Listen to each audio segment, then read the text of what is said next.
27 مارچ کے جلسے میں جب عمران نے وہ خط لہرایا تو ہم نے پروگراموں میں سوال اٹھایا کہ نیشنل سیکیورٹی کمیٹی کیوں نہیں بیٹھی. جیسے آڈیو لیکس کے اوپر گزشتہ روز 2 روز سے ہم یہی سوال اٹھا رہے تھے کہ نیشنل سیکیورٹی کمیٹی کیوں نہیں بیٹھی. ابھی آج میٹنگ ہوئی, ابھی اعلامیہ آنا باقی ہے کہ آپ کا نیشنل سیکیورٹی بریچ ہوا ہے یا قوم کو اگر خطرہ تھا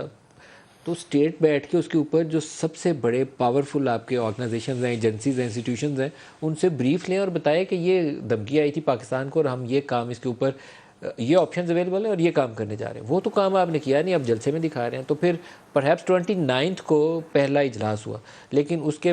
اجلاس کے بعد جو ہم نے ان پٹ لی تھی, یہ میں بہت ذمہ داری سے رپورٹ کر رہا ہوں, ہم نے بہت ہائیسٹ لیول سے اس کے اوپر انٹریکٹ کیا تھا تمام ایکٹرز کے ساتھ جو گورنمنٹ کے اندر یا اداروں کے اندر موجود تھے. جواب ایک ہی تھا کہ رجیم چینج کانسپریسی ٹائپ کوئی چیز نہیں تھی, نتھنگ آف دس سارٹ. یہ صرف ایک پولیٹیکل بیانیہ تھا جس کو اوپر گھڑا گیا. جو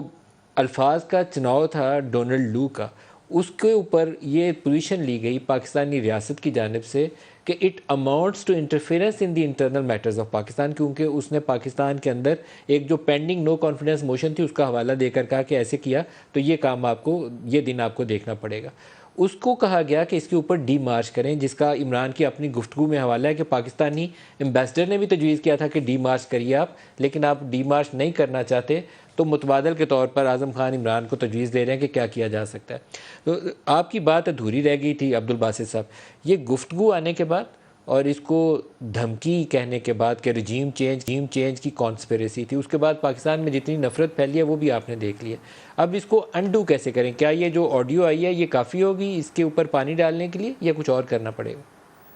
دیکھیے, جس طرح آپ پہلے ذکر کر رہے تھے ندیم کہ اگر بہت سیریس بات ہوتی نا تو پھر ہمارے سفیر صرف ڈیمارچ کا نہ کہتے, اور اس کے بعد آپ نے یہ بھی دیکھا ہوگا کہ 22-23 مارچ کو یہاں اسلام آباد میں امریکہ کی ایکٹنگ اسسٹنٹ سیکرٹری بھی یہاں موجود تھیں, جن کے باقاعدہ مذاکرات ہوئے فارن آفس میں, جس کو ہماری سائڈ سے ہمارے اس وقت کے وزیر خارجہ نے لیڈ کیا, اور وہاں پہ بات ہو رہی تھی کس طرح ہم تعلقات کو آگے لے کر چلیں. تو اگر اتنی ہی سیریس بات تھی تو پھر آبویسلی 22-23 کو تو آپ کو ان سے ملنا ہی نہیں چاہیے تھا, کجا یہ کہ ہمارے فارن منسٹر لیڈ کر رہے ہوں ہماری سائڈ سے. تو یہ بہت سی انکنسسٹنسیز ہیں جو کہ سامنے نظر آتی ہیں. میرا اپنا خیال یہ ہے کہ بڑا سینسٹیو ایشو ہے ہماری ڈپلومیسی کے لیے. ہمارے تعلقات امریکہ کے ساتھ جیسے بھی ہیں اس میں کھچاؤ یقینی اعتبار سے آیا ہے صدر بائیڈن کے آنے کے بعد, اس میں کوئی شک نہیں ہونا چاہیے, کیونکہ ہم نے پبلک ڈومین میں ایسی پوزیشنز لیں جس کو امریکہ نے پسند نہیں کیا. Let's be honest about these things. لیکن کویسچن یہ ہے کہ ہم جیسے ملک کو یا کسی بھی ملک کو for that matter foreign policy کو اتنا زیادہ پولیٹیسائز کر لینا چاہیے کہ ہم اس قسم کے سینسٹیو ایشوز جو ہیں ان کو